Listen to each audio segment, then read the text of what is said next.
কি হচ্ছেটা কি? ঠাকুরপো দেখে ফেলবে।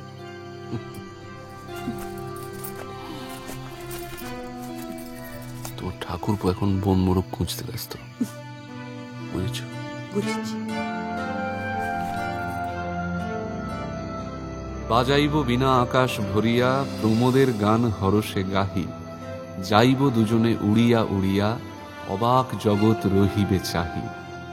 জলধর রাশি উঠিবে কাঁপিয়া, নব নীলিমায় আকাশ ছেয়ে, যাইব দুজনে উড়িয়া উড়িয়া, দেবতারা সব রহিবে চেয়ে। সুর সুরধ্বনি আলোকময়ী, উজলি কনক বালুকা রাশি, আলোকে আলোকে লহরী তুলিয়া, বহিয়া বহিয়া যাইছে হাসি। প্রদোষ তারায় বসিয়া বসিয়া, দেখিব তাহার লহরী লীলা।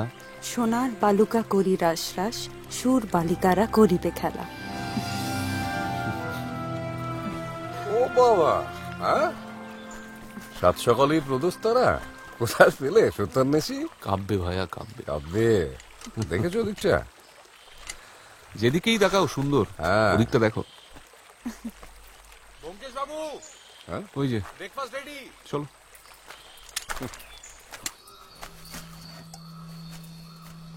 এদিকটা প্রায় সমস্তটাই হিমাংশু, আর এরই মধ্যে কোথাও একটি জায়গায়, থ্যাংক ইউ, সেই রহস্যময় চোরাবালি আছে। আচ্ছা, ভয় মানুষ বালির উপর দিয়ে হাঁটে না, এমনকি গরু, বাছুর, শেয়াল, কুকুর পর্যন্ত সেটাকে এড়িয়ে চলে। হিমাংশু নিশ্চয়। আরে হিমাংশু, এসো এসো, এদিকে এসো, এসো।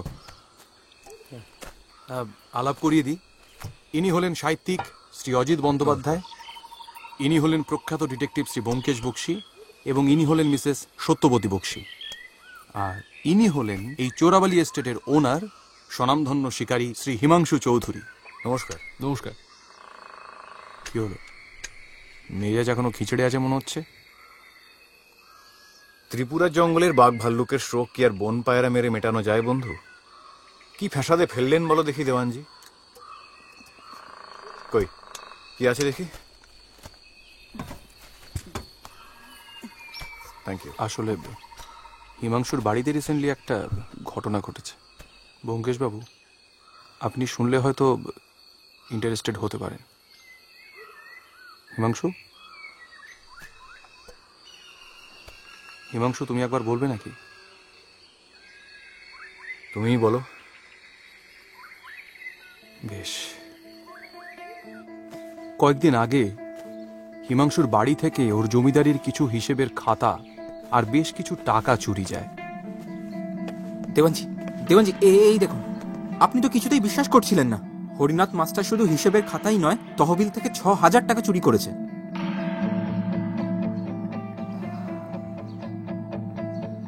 মানুষ চিনতে আমি এত বড় ভুল করলাম?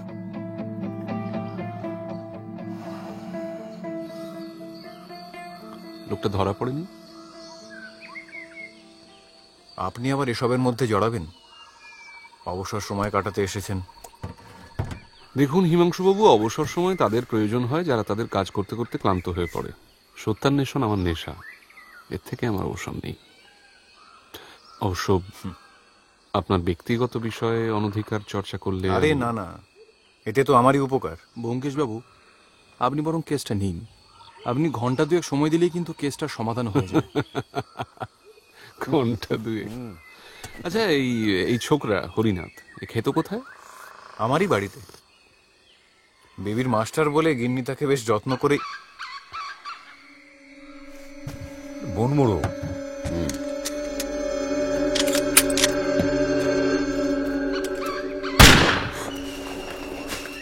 বাবা, এ তো শব্দভেদী।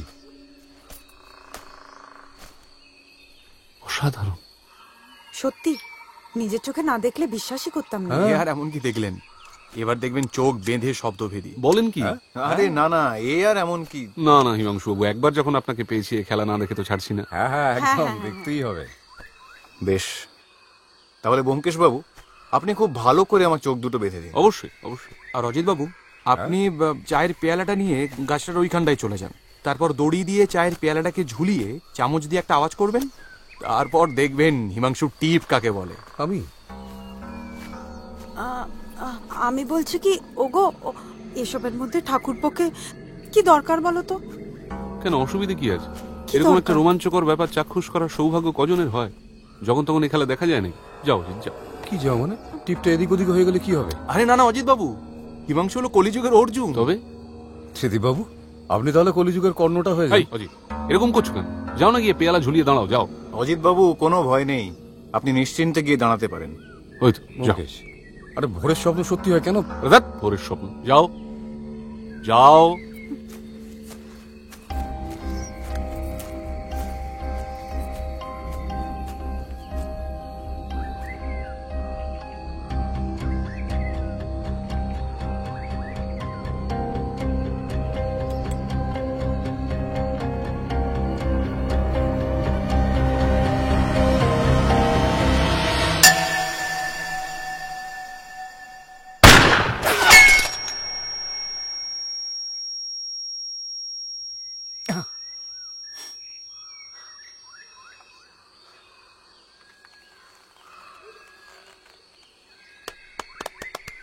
क्या बात, हाँ?